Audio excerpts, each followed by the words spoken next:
Namaskar and a very warm welcome to this live interaction. Namaskar. Welcome everyone. Namaste, Guruji. Namaskar. Namaste. So this is our last live question and answer session on the Reiki. Namaste, Guruji. Namaskar ji. I welcome all of you, and I hope to have a nice interaction on various aspects of Reiki. Because before today, it was difficult to answer, to give you a comprehensive answer, because we had not done everything which was needed to be done. But by today, since I have discussed most of the concepts with you, so once you ask me a question, I'll be able to give you a comprehensive view of what Reiki can offer. So let us start with your questions, and if there is no one, then Nishaji will ask the questions which have been sent in the WhatsApp group via text messages.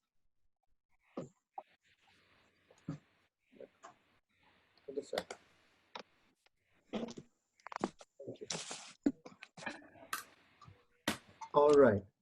So Nishaji? Yes, Guruji? Let's take some questions. You had some Of course. Yes, I do. Guruji, I just want to let everybody know about Gargi. Gargi ji, she's the organizer of the Reiki course.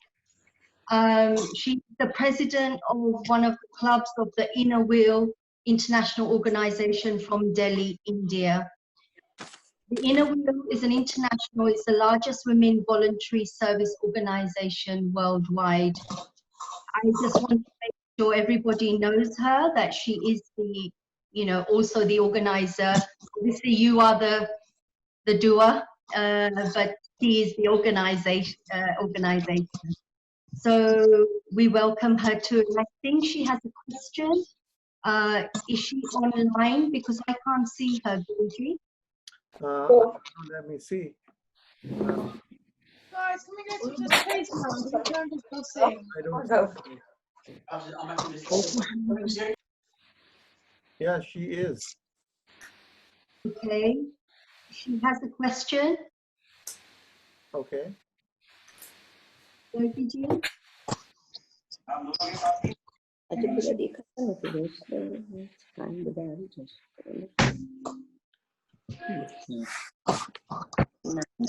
No. Okay, Guruji, shall I begin? Yeah, please. Guruji.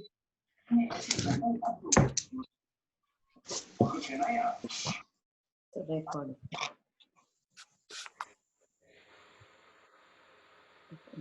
Participants. Okay, Guruji, I think. Shall I begin? Yeah, please. Okay, can you mute everybody, please? Thank you. Okay, so our first question we have from UK. Her name is Mala Wadwana. She has a picture that she has sent for the skin damage from the sun on the neck area. Would the Reiki help? If yes, which chakra or area should one give Reiki to? Okay.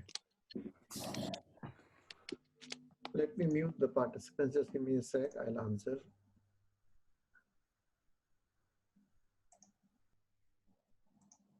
Okay, now is my voice audible? If it is audible, just give me a nod that yes, it is. Thank you. Now the photograph which was sent to the group had something here. If it has been a lot of time and this area now has become normal to her, like for example, what happens is, we have to see when we are talking about anything which we want to heal, whether it is a disease or it is a thing which has become normal for a person. So if a lot of time has elapsed, maybe like 5-7 years, and she's having none of the symptoms of sickness here, that means, if I have a cyanosis over here, in Hindi we call Neel Padna, in English we call cyanosis. So, and if I have pain here, then this can be healed. But 10 years ago, I have met with an accident, or something happened to me. Maybe, many times children are burned. So they carry little burn marks on their bodies. So those burn marks are now normal for them. So in my practice, when I tried to heal these issues which have become normal for them, I did not find any success. Therefore, I came to a conclusion that we can heal something which is causing you a problem. That means we can heal something which is some kind of abnormality. If the thing has become normal for you, then in my practice, in my experience, I have not found that to be healable. So in case these marks which she had shown in the group, they are some marks which she got a lot many years ago, say about 5-7 years ago, and now there is no pain or no discomfort whatsoever over here, then probably we can't heal. But if it is not the case, she's having a lot of discomfort here somewhere, and if it is a new thing, then yes, healing can be done. And in this case, it is simple. You are looking at a problem, you have to heal the problem. So let's place your hands here or draw the necessary symbols here. So we don't have, it is not something which is invisible. See, the problem is, we took a lot of questions on how to heal. Why did we took those questions? Because they were regarding those things which are not easily seeable. For example, somebody says that he or she has a digestion problem. Now, we have to make sure from where this digestion problem is coming. Maybe that he has a problem with the liver or the pancreas or the stomach. We are not very sure. Somebody says that I have a lot of headache, but only between 4 to 5 p.m. Now, here is a problem. The question comes, what to do? Because the problem reoccurs only between 4 to 5 p.m. Or, for example, nowadays, the place where I live in is called New Delhi, and we are facing rainy weather. So there are a lot of rain, so there is a lot of humidity in the air. So those clients who I was treating for diabetes, and we had made a lot of gains by almost cutting diabetes to 50%. They started reporting me that suddenly their diabetes has went up. And initially, when this phenomena occurred about 4 or 5 years ago, I was very disheartened. And there is another client of mine who's a national level boxer here in India. And he had some problem in the mind for past about 17 plus years. And I solved the case, and he calls me again about 3 days ago that he has a very important interview, but the problem is trying to resurface, and he does not want to go back to medication, which he used to have before I cured him of his problem. And he used to feel that, his life is dependent upon the problem. So now what to do? Now, what I analyzed 4 years ago in the case of diabetes was that diabetes had to do with pancreas, and pancreas and stomach and digestive system is where the humidity of the body resides.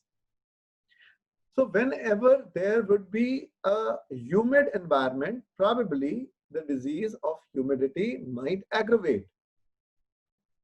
And if it aggravates, then I know where to heal. Where do I heal? I heal in the humidity chakra or the humidity meridian. Now, where is the humidity chakra? Humidity chakra is the Manipur chakra. And we did that. For any kind of digestive problems, go to the Manipur chakra. Or if you want to go for meridians, you can go for the stomach meridian or the spleen meridian. Since it is a short-term issue, we'll go to the stomach meridian. And I solved the cases. Now, this man who came to me, this boxer I was talking to you about, I just wanted him to describe me in detail what is happening. And he starts like this. Dr. Saab, I am feeling very irritated.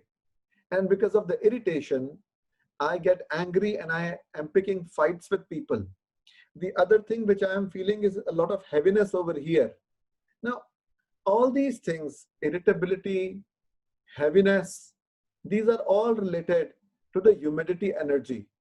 So therefore, it was very easy for me to figure out what needs to be done. And the moment I did it, he felt relaxed. So just today morning, I received this message that I am feeling a lot better, but I just need one more session to feel as if what I was feeling about a few days ago. So in this particular case, what I was trying to say is that in this case, everything is visible. When everything is visible, we know where to heal.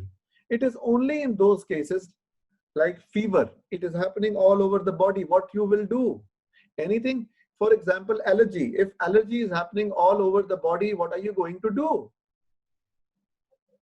This is a big problem.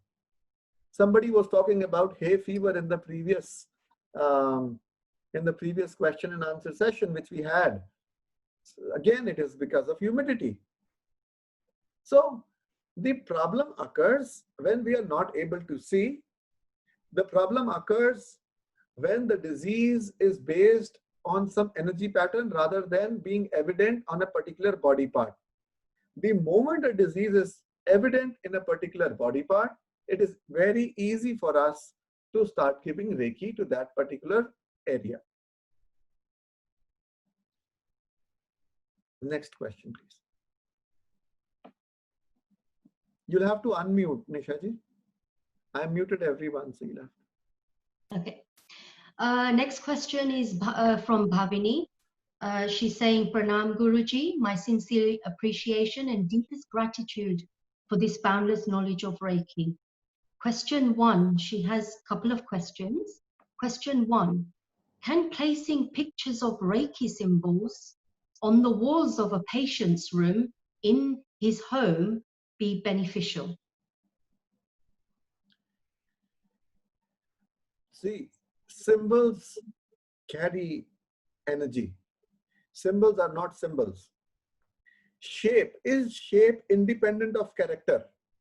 Indians never believed that. Our script is called the Devanagari script. For example, English is written in the Roman script. What does that mean? Broadly, it means that the English people, the Anglo-Saxons, the people who started the English language, the people who came to reside in England, they did not have a script of their own. They did not even have grammar of their own. They borrowed the concept, and therefore French, German, English, and many other languages share the same Roman script. Now, their philosophy is not equal to the philosophy which the Egyptians and the Indians had. The Egyptian script, and you'll find many books on this, the Egyptian script and the Indian script is a lot different. I do not exactly remember what is this particular science, where there were a few scientists from America. They did certain experiments and they found out that if you speak the sound of the symbol which you will get will be this. I mean, the how you write how do you write an Everybody knows in the Devanagari script, I mean, since largely we are belonging to this subcontinent, most of you. Okay, this is not visible, or is it visible? Yes, it is. Okay. Yes. So if you play the sound, they wanted to see every sound must have a shape, or every shape must have a sound. So there are people in the world who have tried and experimented on the aspect of sound carrying a shape and shape carrying a sound. What they found out was stunning. They found out that the Devanagari script carries the shapes of letters which are natural to that particular sound which they represent. It is not like something,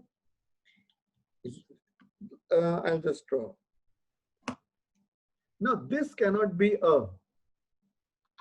This for the Devanagari, but for the Roman script, for the Romans, this could have been. Because they were largely not aware from what is evident from the books which we can gather in today's modern libraries, a layman like me, that they did not have knowledge. Otherwise, probably the script would have been in synchronization with the properties of the sound.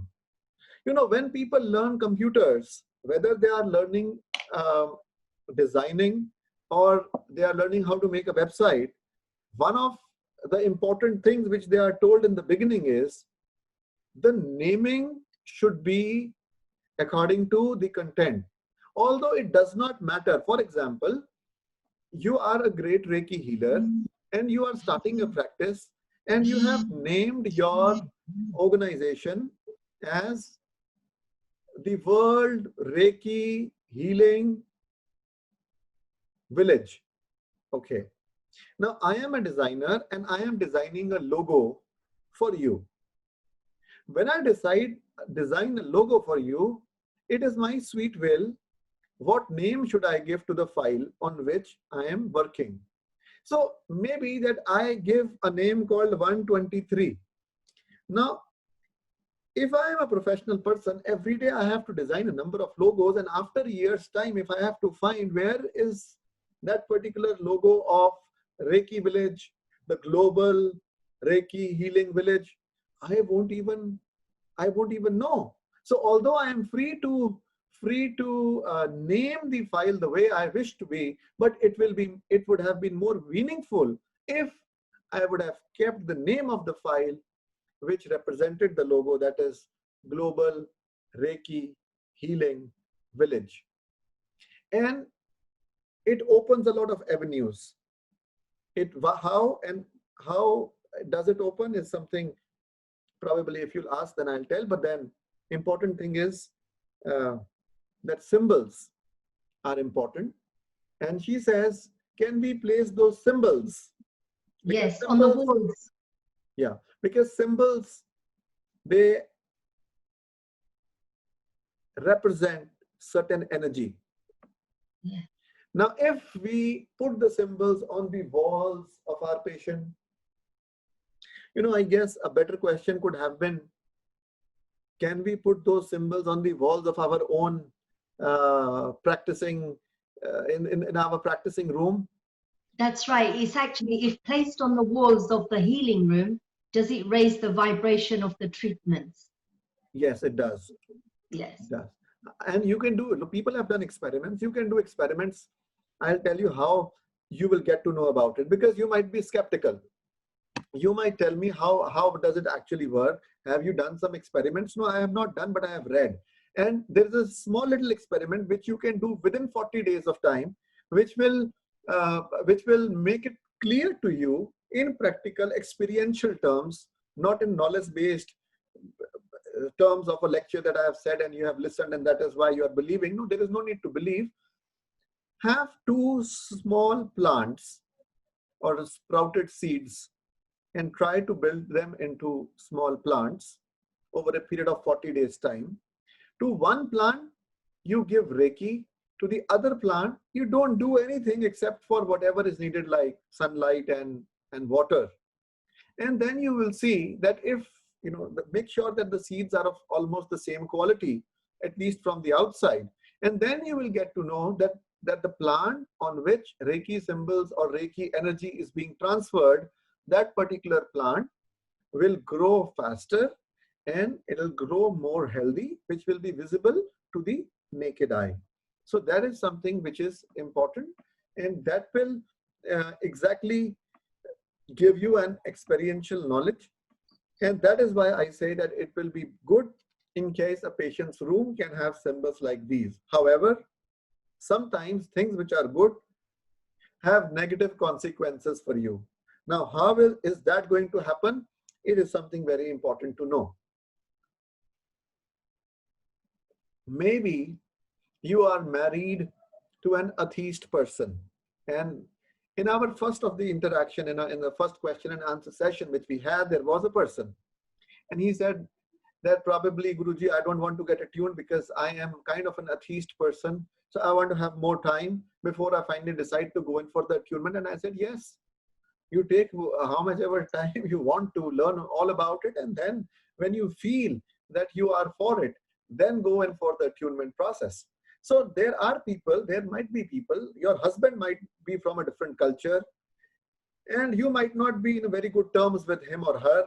So doing this kind of a positive activity, for him or her, it might be something of a tantra or something which he can't understand, or something so obtruse that he won't want any part of it in the home.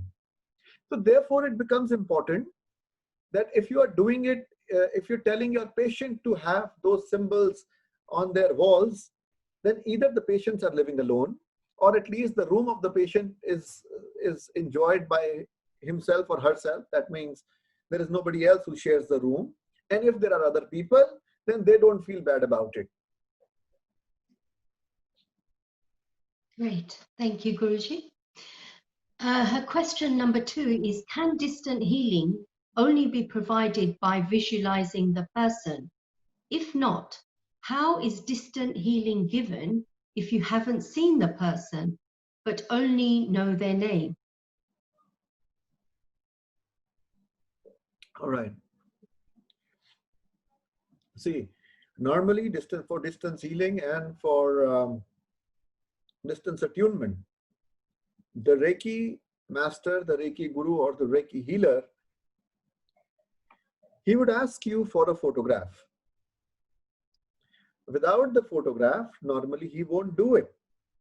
Although in our group, we had somebody questioning, why are you asking for, it was very absurd comment. However, I did not want to restrain people from putting forward whatever they have in their mind, because the moment you try to restrain people, the whole democratic concept is lost. So at least he was not talking about something which was irrelevant. So I said, let him talk. So he said, why are you asking for photographs? This thing can happen even without photographs. Arey bhai, I am the teacher. I have to do attunement. Let me do it, and you can ask it in a question and answer session. What is the problem? I have not done any sacrilege. Now the answer is that you need to see the person in order to visualize the person better. If you don't see a person, how will I imagine? So if you have some sixth sense, or if the person who had wrote in the group, he had done attunement in a way in which it was not necessary for him to give a photograph, then his master would have been somebody who is spiritually very high, spiritually very connected, that he can visualize the person without looking at the photograph. Now, I can't visualize you unless I have seen you somewhere, sometime, someplace. So if I have to do Reiki healing for my father, for my brother, for my sister, then I don't need a photograph because I can visualize them. I have been with them a lot, so I can visualize them. Give me one sec, there is some background noise.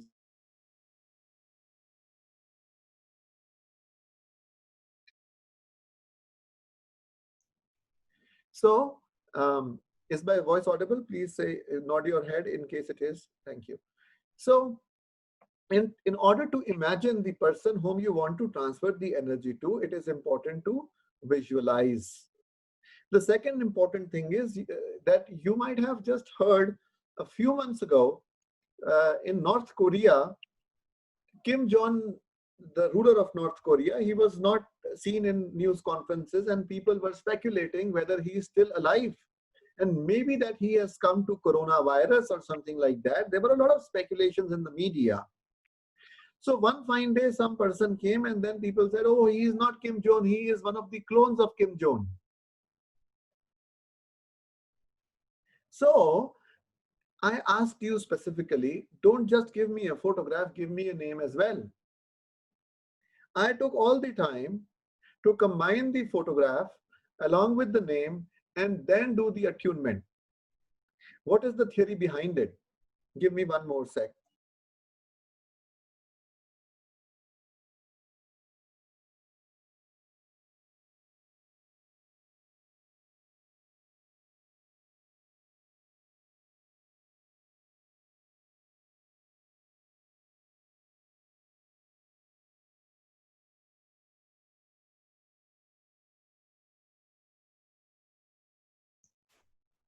Yeah, I'm sorry for the interruption.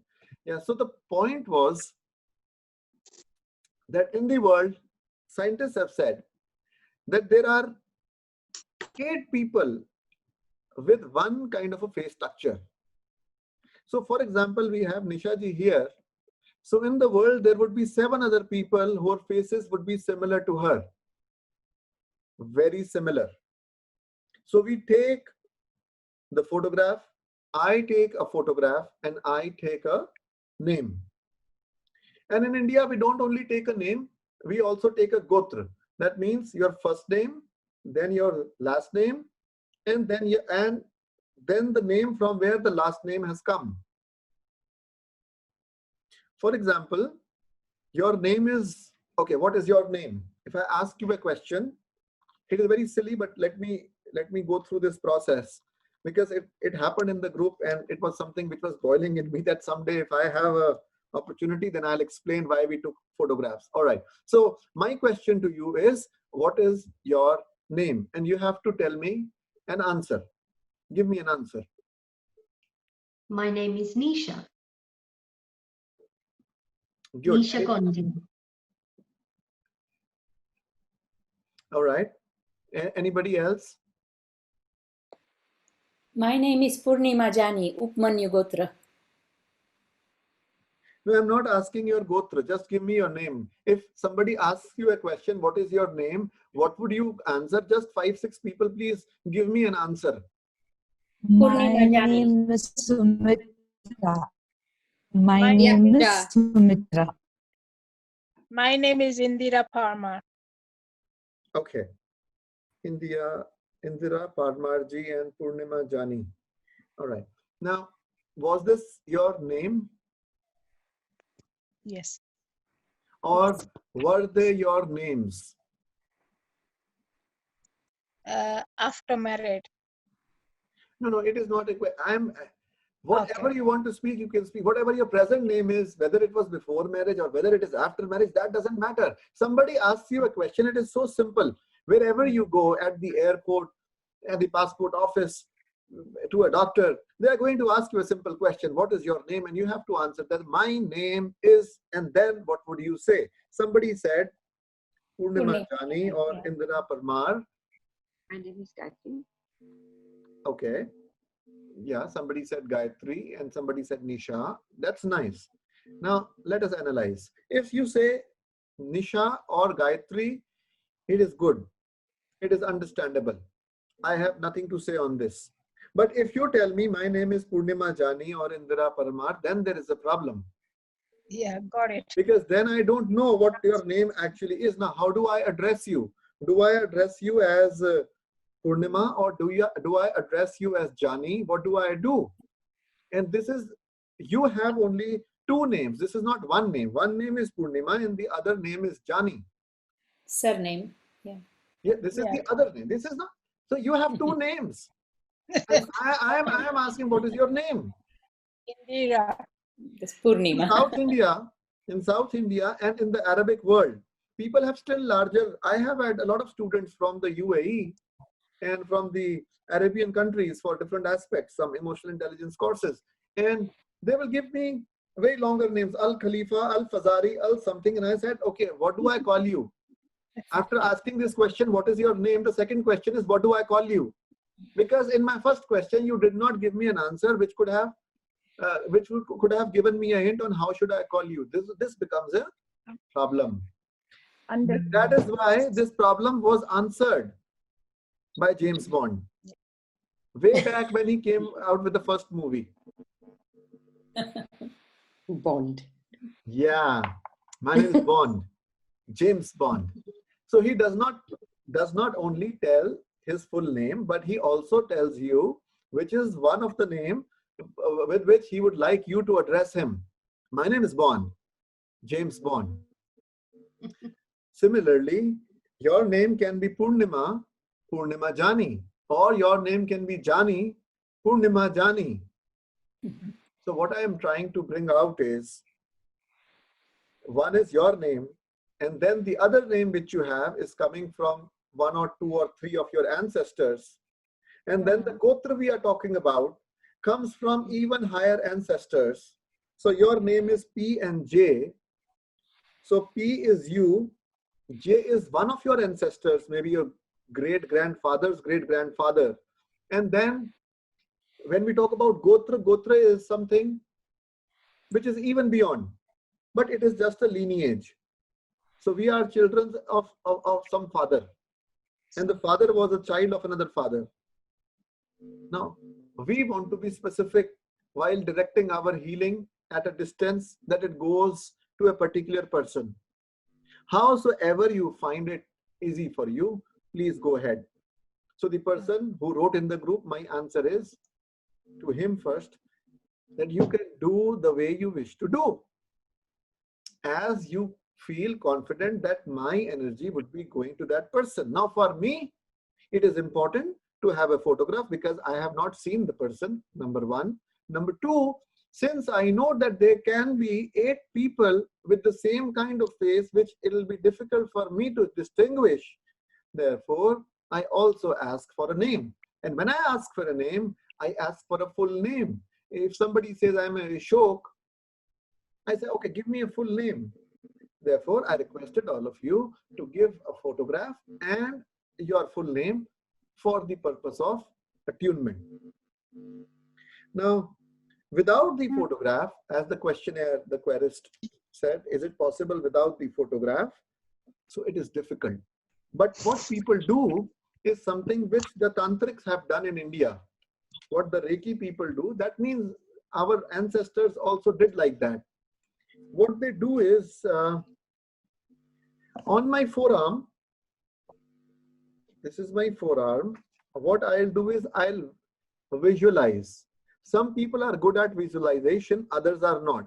So if I am good at visualization, I will visualize. Otherwise, if I am not good at visualization, then, all right, this is a marker. This is my forearm, or I can also have my thigh. It is difficult to show my thigh, so I am showing you my forearm. And this is the head of the person whom I want to give Reiki. And you don't want me to draw everything. And if you want me to draw it, okay, I'll draw a little. Then I'll wash. Now tell me. Now my intention is that the person who had called me a little while ago and wanted healing, I want to heal him, God, or the Reiki energies. So I invoke the Reiki energies that he has a problem in his throat. Please go and heal his throat, and then you give Reiki there and you do a Chokure, and then the Seheki, etc. Now if you are comfortable with it, it is nice. I normally demand a photograph. But tell me, the counter argument is 600-700 years ago, were photographs there? No. So, but the symbol, Honsha Jishunen symbol, was still there. That means people were doing distance healings.